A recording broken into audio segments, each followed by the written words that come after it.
in some countries, sport is like the national pastime. That's But in true. the Philippines, some might say that pageantry is the pastime. That's true. You know what? In the Philippines, we have pageants all over the places. Yes, we have pageants in the barangay, in school, national, local. That's why we really love Miss Universe.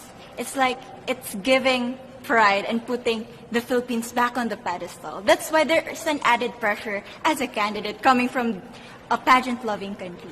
But it's a good pressure.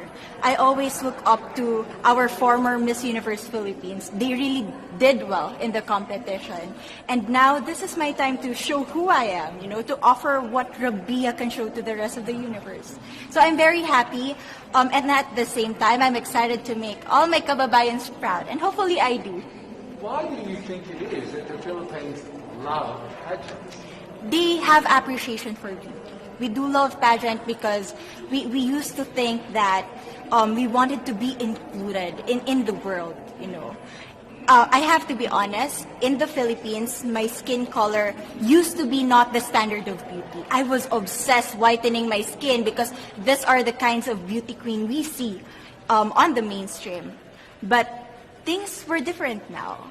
That's why I'm very proud to be a morena. In the Philippines, we call it morena. It's brown skin girl. And to be able to represent, my color, my identity as a true Filipina. Tell me about your journey to being crowned Miss Philippines. In a world that, in a country, I should say, that loves pageants. That must have been a very intense process. Tell me about, your journey to being Miss Philippines. Well, my journey was crazy. You know what? I started to be a dark horse. Nobody noticed me. Nobody knows I was in the competition up until the preliminary and the coronation night. And when I won, I received different comments. Of course, there were people who didn't expect me to do well, who think that I cheated. That's why I need to redeem myself in Miss Universe. I really need to do well in this competition. And the thing is, I love pressure. I love criticism. I get better every day with that. You tell me I cannot do that, I turn to you and I'm going to say that, no, I can do it for myself. Good for you. So how does it feel then to be on the global stage? How do you feel to be here in this moment, right now?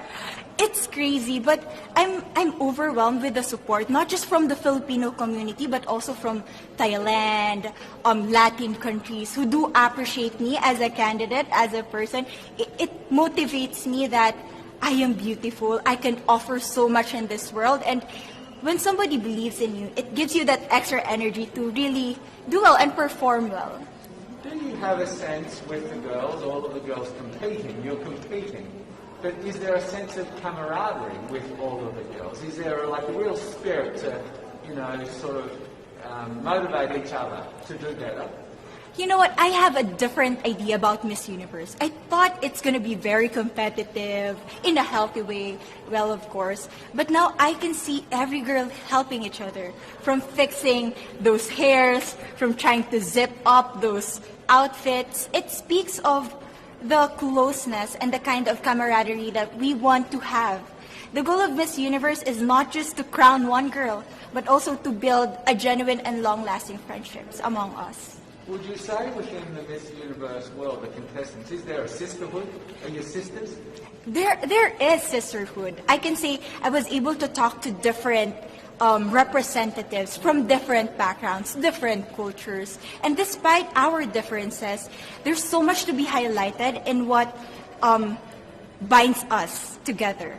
And that is because we want to empower women. We want to have our advocacies. We want to speak for the things that we love. And that's a celebration of women and the beauty that we have. So coming out of this week, obviously you would love to be crowned Miss Universe. Of course. And that would be wonderful, of course, for any of you. But what else will you take out of this week? What do you think you'll feel at the end of this week, regardless of the result? How will you be a different person? It's the growth and the development that I was able to have during preparing for this dream. I will be honest, there was a moment that I lost my identity. because I was put under pressure. I was in that position in which I feel like I'm not good enough. I'm not a good representative of my country, but I was able to bounce back stronger. And if I was able to do that for Miss Universe, I will be able to do that in life. That is my greatest takeaway from Miss Universe. Okay, so Philippines have a huge amount of fans. Yes. I want you to give us a little bit of a message to the fans here and at home. But send a message. What would you say to all the fans in the Philippines?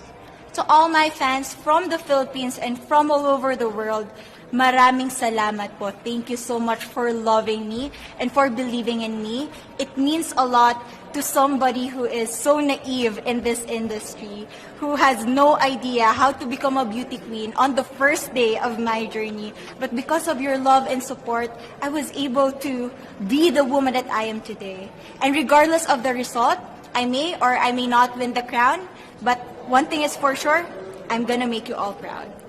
Mabuhay, Philippines! Rabiya is currently an ambassador for her country's Department of Education.